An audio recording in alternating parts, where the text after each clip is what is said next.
ออกว่าหือวันอันพระเป็นเจ้าปึดตั้งลุมผ้าลำลองเจิ้งหือมาถ่อมจ้อมกันค่ะวันอันพระเป็นเจ้าปึดตั้งลุมผ้าเป็นวันอันพระเป็นเจ้าปุยปันตื้อตั้งปันเหอลุมผ้าตั้ง3โค้งด้วยหันกันไล่ตั้งเมืองผีเมืองก้นและเมืองงานไล่วันออกว่าเป็นวันอันมีลองลอดแล้วของนางผีคุณผีกว่าดอดถึงผีปิกดูปิกตา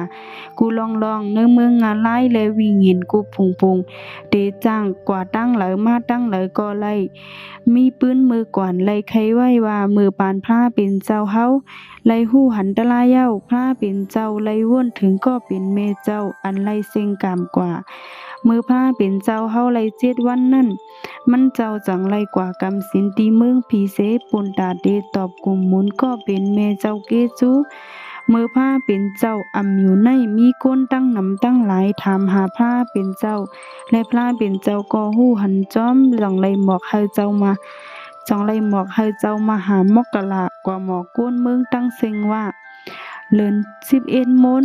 นั่นเป็นวันอันพระเป็นเจ้าตีลงมาตีมึงมหากัสสปะปอก้นเมืองหูข่าวก็ป้ากันกว่าเปิ้หาพระเป็นเจ้าปุนตาดีเฮ็ดกูสู่ตั้งนำตั้งหลายเลยลองในเจ้าพุทธศาสนาเป็นมาดีวันเดือน11 โมนนั่นเย้าค่ะเป็นวันอันนำลองวันอันเฮาตีลองซ้อมเฮ็ดวันกู้สู่กูลองเย้าเป็นวันอัน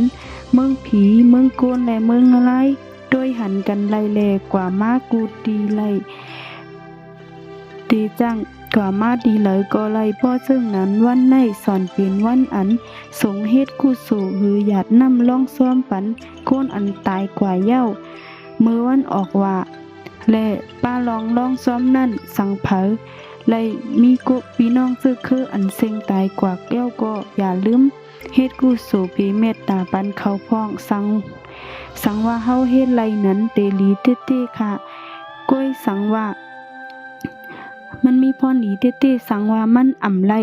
ก็อ่ำลู่ซุ่มสังขาย้อนพระเป็นเจ้าก็ห่อไว้ไล่ห่อไว้ว่ามันเหมือนหนังเฮาหางแห่นตั้งกินไว้เสแขกอ่ำมาตั้งกินเจ้านั่นก็เตเป็นของเจ้าเฮือนขึ้นในเย้าค่ะวันลือการงานลายมีในวันอันลำลองจึงหือถอมเฮอลีค่ะมีหลวงปู่เจ้าป้าหนึ่งไล่ถามถึงเจ้าพญายมผู้เปิ้พักตูงานไล่ว่าปอกหนึ่งเจ้าพญายมผู้เปิ้พักตูงานไล่และซ้ายปั่นมาเหลวันออกว่าหลวงปู่เจ้าไล่ถามว่าเจ้าพญายมผู้เปิ้พักตูงานไล่ไล่ข่าวสังมาพอง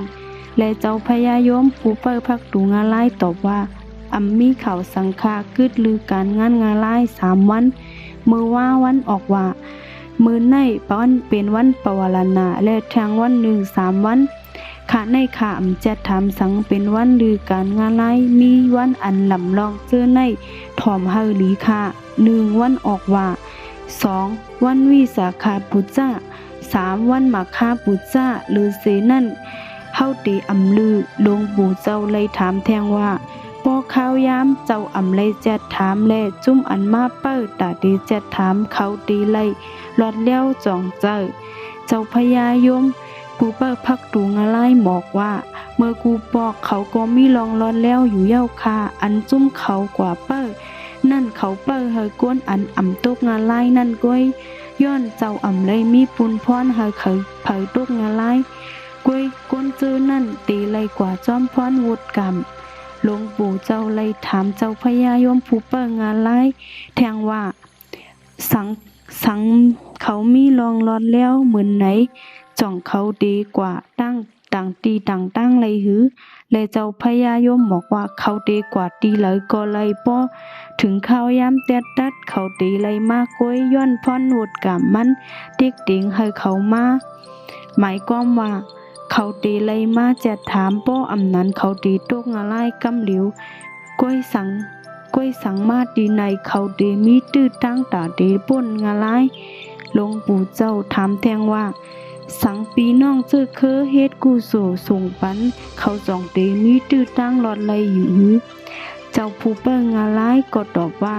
ป้อปีน้องและเซวเลยหับกูก็ปีน้องและเซวหมายความว่าพองยามเฮ็ดกูสู่เฮ็ดส่งพรดีตีเลยเยี่ยงจู้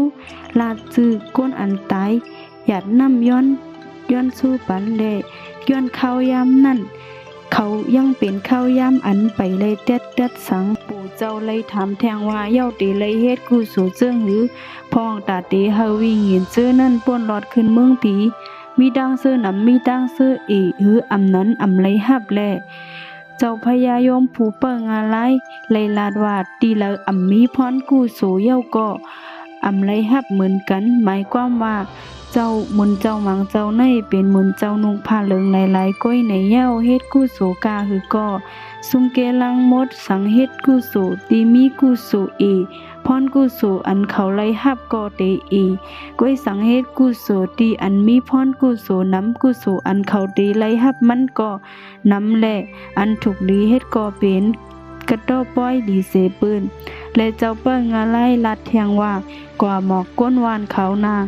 ว่าก้นอันเกาคาเตจอยไลเต้ก็เป็นก้นอันไลมาตีเกาคาหือหมายถึงก้นอันเตคำกิกเกาคานั่นก้อยเหมือนหนังปิกตูปิกตาอันอำมาตีกิกเกาคาเตอำจังจอยแลก้นอันตกงาไลกำเหลียวเกาเจ้าก็จอยอำไลเหมือนกันย้อนอำไลมาตีเกาเจ้าหลวงปู่เลยสิถามกว่าแทงว่าเย้าเตไลเฮ็ดหือมันเจอถึงเตฮู้ว่าเจ้าเตจอยไลเจ้าเปิ้งอะไรตอบว่าเฮ็ดจังไหนพ้องยามเฮ็ดกู้สู่เพเมตตาปันก้นตายเย้าสังเฮาไปมันเจอเฮาบอกว่าสังก้นก้อนนั่นไปมีตื้อตั้งไหลฮับกู้สู่ย้อนให้เจ้าพญายมผู้เปิ้พักตูงาลายเป็นศักดิ์สีกำสังทบก้นก้อนนั่นมือเลยย้อนให้หมอกเขาฮับพรกู้สู่เหมือนไหนป้อลาดง่ายๆเผยก็เย้าอันมีปีน้องทึกษาตายในวงวางนั่นก็ตีจางเฮ็ดพรกู้สู่เพเมตตาปันเขาไลนั่นก็เป็นวันออกว่าวันวิสาขาปูจ้าและวันมาฆาปูจ้าและวันอันจำเสปืนเป็นวันออกว่าก้อยตูเฮาก็อย่าเปเปิ้ลให้ลูกหลานมาเฮ็ดกู้สู่ปันลองจึงไหนมันอ่ำมันกึมปึงอินตูเก่าเฮ็ดจอมรวยตูเก่าลีเสปืนเย้าค่ะ